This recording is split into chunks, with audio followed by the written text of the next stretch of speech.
নমস্কাৰ সকলোলৈকে মোৰ ফালৰ পৰা ইউটিউব চেনেলটোৰ পৰা স্বাগতম জনালোঁ। লগতে মাঘ বিহু হিয়া ভৰা ওলগ যাচিলোঁ।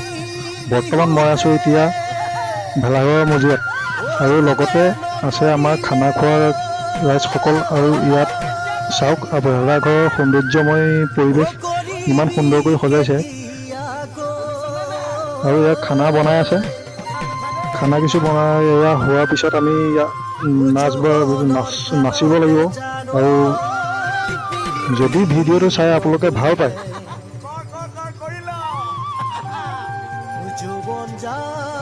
এয়া নাচিছে ল'ৰাহঁতে খুব সুন্দৰকৈ নাচি আছে। আৰু আপোনালোকক মোৰ চেনেলটো ছাবস্ক্ৰাইব কৰিব বুলি আশা থাকিল আৰু কাষতে থকা বেল আইকনটো বজাই দিব।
লক্ষ্মী হবি মোৰ ঘৰলৈ আহি